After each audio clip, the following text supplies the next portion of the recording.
Okay, so this will be a quick video. Didn't have time to like mess around with the car today. Drove it around a little bit and just noticed a few kind of interesting quirks about it. One is just CarPlay, just into Elantras in general, not even just this car.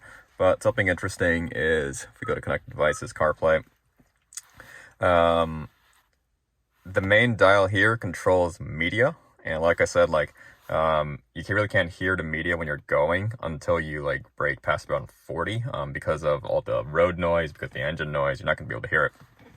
So you really can't hear until you hit about 40. This knob only controls media though, and I didn't realize until today that your phone, your ringtone, your navigation, and your voice recognition, Siri, all of that is independently controlled, and you can't actually get to that any other way that I know of, without using this menu, which is really annoying because navigation by default is around 15, which meant that I couldn't hear Jack when I was actually driving. I could hear my music, but I couldn't hear navigation. I could barely hear Siri. So this is actually, if you haven't done that yet, I would advise kind of going at here if you haven't set it up.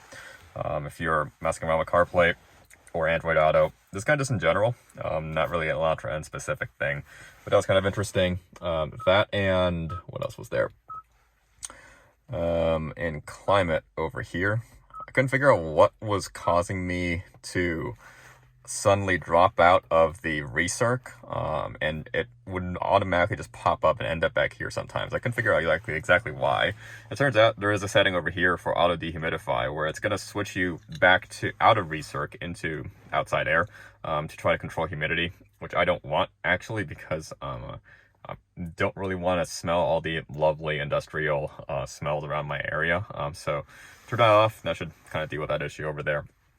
Another thing that I kind of noticed, which is nice to have, for sure, is the two buttons over here work on a kind of a request-based system. It's not like you push it, something happens, you have to wait for that to happen again, and then you can push the button again. It's not like that. It's actually remembering how many times you're pushing every button, as well as the dual clutch as well, and it's remembering that, and it's going to execute that as fast as it can possibly go.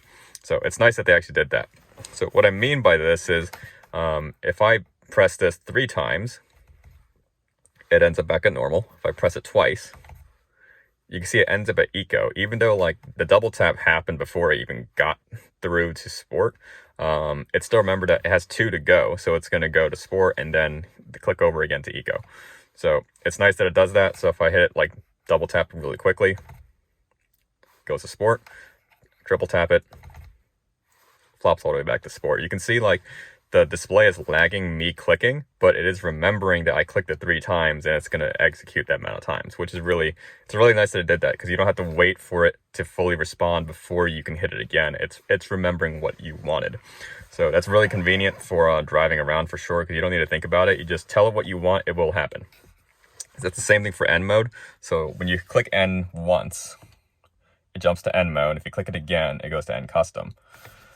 And if I jump back into normal modes, if you double tap the right N button, it takes you to custom auto immediately. It'll actually, if you'll hear in the exhaust, it'll actually skip over N completely. It won't go to the N loud exhaust. It'll go to whatever your N custom was. And so it's really nice that it did that, because everything's just easier to think about. So for example, I know this is going to jump me back to sport. If I want to go to normal, for example, I would hit this 3 times. So, and there we go. If I want to go back to N, we do that. I want to go back to, let's say, sport.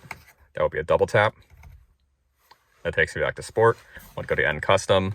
Double tap this. We're in N custom. I want to go to normal.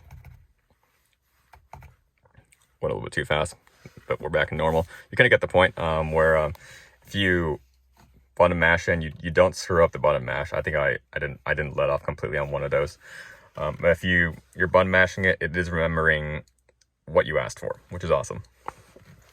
Other side notes, for steering wheel, I think actually SoCal Garage Works is running the paddles on a deal right now for I think $75 if you're interested in picking something like these up. They don't just come in black, they also come in blue, silver, red, I think maybe, and also black.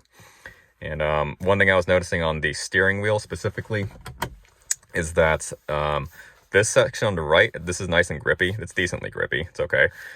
This is kind of smooth on the top, honestly, which is a little bit disappointing, because if you go hand over hand, this is not the nicest thing to really feel, because it's a little slippery, honestly. This isn't bad. This is perfectly fine. In my opinion, this is serviceable. This is a little slippery on the top, so it's more cushy, honestly. That's kind of a weird choice.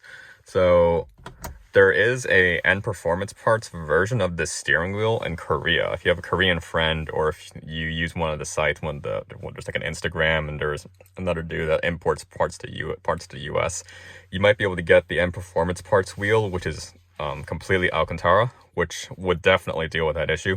So something that I kind of noticed. I just not the biggest fan of like the texture up here. The sides are fine though. SoCal Garage Works makes a carbon wheel. The thing is like this just becomes more slippery because the top becomes clear coated carbon. So I'm not sure if that would really remedy the issue. The SoCal Garage Works, this becomes Alcantara though, which is great. But not super big fan of this over here. Granted, if you're racing, I mean, you should be a 10-2 anyways, and this shouldn't really even be an issue at the speed you're going at. But if you're autocrossing, maybe you're going to use this a little bit more. So minor gripe. It's not bad. It's just a little more smooth than I expected.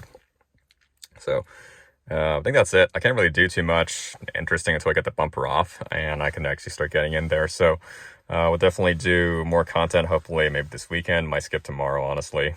And once this thing hits 600, they'll get more interesting, because probably around 800 I'm going to do the first oil change.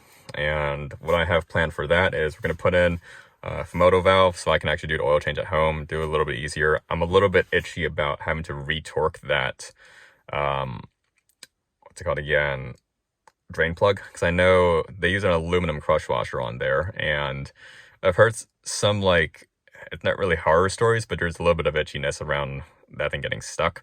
So I'm just going to put a Fumoto on there, just have peace of mind, never really touch it again.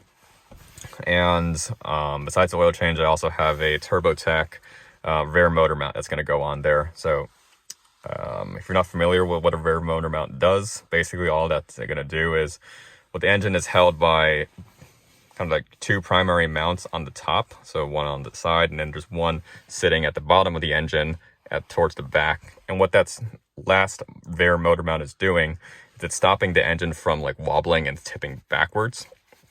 And it's going to provide a little bit of resistance to that. On a straight race car, it'd just be solid, but on most commuter cars, obviously, they're going to have a piece of rubber or an elastomer in between the engine and the car, so it's allowed to bounce a little bit. And if you had it completely solid, what would happen is at idle, the entire car would be vibrating because the engine would just be talking to the entire chassis. That elastomer means it will dampen that out a little bit. The problem with the factory one is, at least in the Veloster ends, they're known to be a little more squishy than optimal, to the point where you'll get some wheel hop. And supposedly, well, not supposedly, people have definitely confirmed that adding a stiffer rear motor mount helps with that a lot. And given that the Elantra has the exact same engine, we're expecting the same thing. So I'm just going to kind of throw in one of those into this car, basically. Shouldn't really change anything really warranty-wise, because all it's doing is it's just trading off NVH for performance. It's not really messing with the powertrain anyway, so I feel okay with installing something like that. I'm going to call my local tech department, just sanity check. If you guys see this, is it heresy? I would expect not. But yeah, I got that planned for sure. So definitely do some content and do some photos when I go around and get to that. So I got 360 miles on the car so far, just running this thing around town. So getting there slowly to 600 and 800 when I can really start breaking this thing past 4,000 and having some more fun with it. So yeah, I have a few subscribers now, so definitely people are paying attention to this. Thank you guys for watching. Again, let me know in the comments you guys got any questions, or if you're looking at this car, any other thoughts. But yeah, thanks for watching.